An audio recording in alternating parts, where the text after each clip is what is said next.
Everyone welcome back to our YouTube channel my GST hub. Hope आपको GST refund के part 1, part 2, part 3 काफ़ी अच्छे लगे होंगे।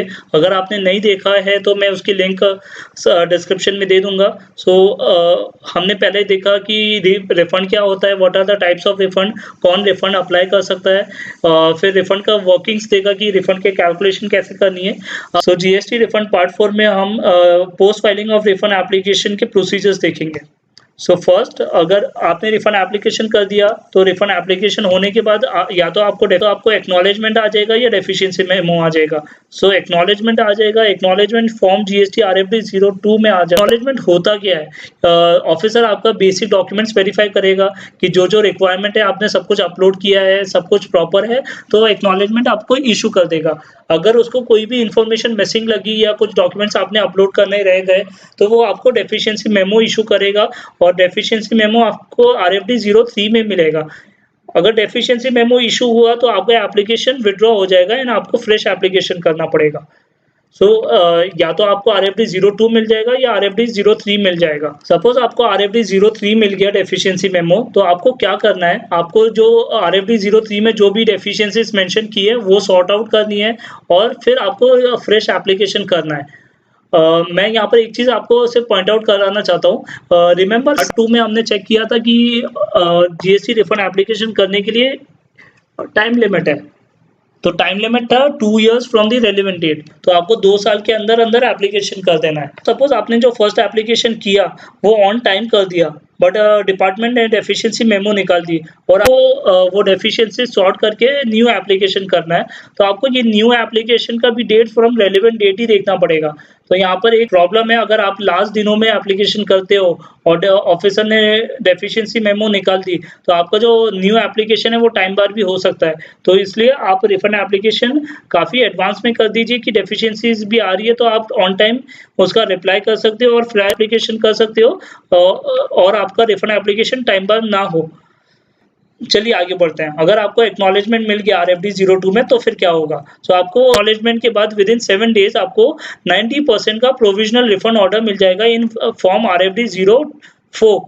आपको यहाँ पर 90% सैंक्शन हो जाएगा 7 डेज के अंदर अंदर, प्रोवाइडेड आपको एक डिक्लेरेशन देना रहता है जो आपने एप्लीकेशन करने के टाइम पे दिया ही होगा कि आप प्रोसिक्यूट नहीं हुए हैं रिसीविंग 5 इयर्स में।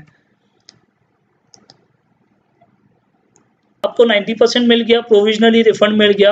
अब हम आरएफडी 08 में वो आपको शो कॉज नोटिस देगा कि क्यों आपका रिफंड रिजेक्ट होना चाहिए, पार्शियली या होलली। जैसे आपको आरएफडी 08 रिसीव होता है, आपको विदिन 15 डेज रिप्लाई करना रहेगा इन आरएफडी 09।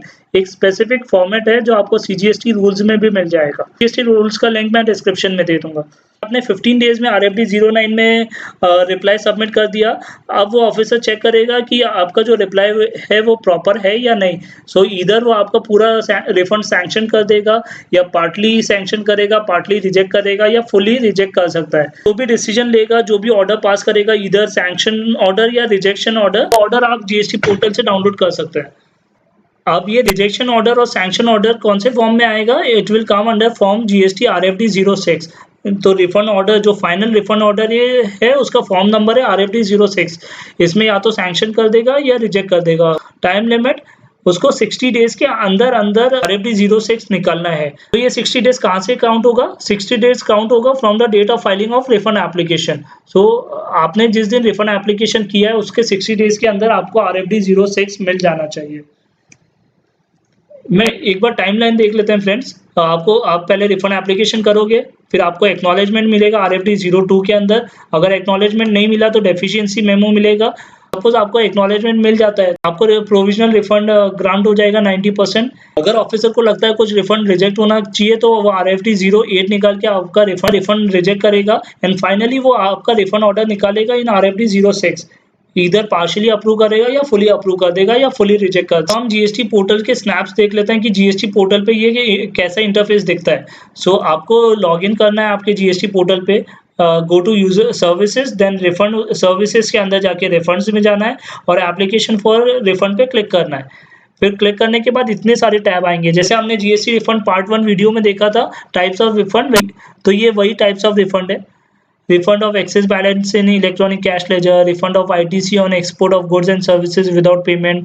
सो आपका जो रिफंड बनता है वो वाले रिफंड पे क्लिक करो। सपोज आपका ये कोई भी कैटेगरी में नहीं जा रहा है तो आपको एनी अदर पे क्लिक करना है और आपको स्पेसिफाई करना है कि आप किसका रिफंड ले रहे हो। मैंने सपोज क्लिक किया refund of excess balance in electronic cash ledger, तो क्लिक करके मैं क्रिएट करूँगा उसको, तो ये टैब ओपन हो जाएगा कि आपके कैश लेजर में कितना बैलेंस पड़ा हुआ है। तो आप रिफंड या तो उतने अमाउंट का ले सकते हो जितना कैश लेजर में है, या उससे कम का ले सकते हो, आप उससे ज़्यादा का नहीं ले सकते। तो सपोज़ आपके लेजर में 23,000 SGST में था, बट आप रिफंड ले रहे हो सिर्फ 2,000 का, तो आप 2,000 का रिफंड ले सकते हो। सपोज़ ये 2,000 के बदले 4,000 होता तो आपको रिफंड नहीं मिलता, बिकॉज़ यहाँ पर अवेलेबल बैलेंस इज़ 3,000 रुपीज़। फिर ये क्लिक करने के बाद स्टेप नंबर 7 में देखोगे तो वो आपको एक नेक्स्ट स्टेप पे लेके जाएगा कि आपका कोई आउटस्टैंडिंग डिमांड है या नहीं है। सो आप क्लिक करोगे तो वहाँ पर कोई आउटस्टैंडिंग डिमांड है तो दिख जाएगा, नहीं है तो फिर आप क्लिक करो go back to refund form. फिर क्लिक करने के बाद आपको बैंक अकाउंट सिलेक्ट करना है, आपका बैंक अकाउंट सिलेक्ट कीजिए। फिर उसके बाद आपको सपोर्टिंग्स अटैच करना है, जैसे इलेक्ट्रॉनिक कैश लेजर के केस में आपको 1 GST या 1 GST या 3 भी अटैच करना रहेगा और चालान अटैच करना पड़ेगा। फिर click on save button, save करके आप प्रीव्यू करके देख सकते हो और प्रोसीड क्लिक करके DSC से या EVC से OTP डाल के आप रिफंड एप्लीकेशन फाइल कर सकते हो।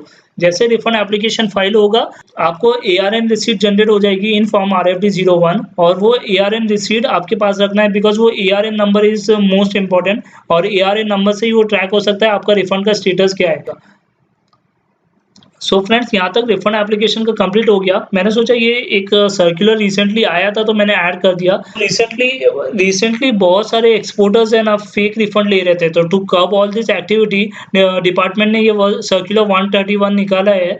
सर्कुलर सेज दैट कि आपका जो जुरिसडिक्शनल लोकल ऑफिसर है वो within 14 days from the date of filing of refund application आपकी फिजिकल प्रीमाइसेस वेरीफाई करेगा, आपके डॉक्यूमेंट्स वेरीफाई करेगा और आपका रिफंड सैंक्शन करेगा। सपोज वो आपका रिफंड सैंक्शन नहीं करता है विद इन 30 डेज, और there is a grievance on this website cbic.gov.in/issue and give all relevant details on it. वहां से उनकी टेक्निकल टीम्स रिक्वेस्ट को प्रोसेस करेंगी और आपका जो ग्रीवेंस है वो जल्दी से रिजॉल्व करेंगी।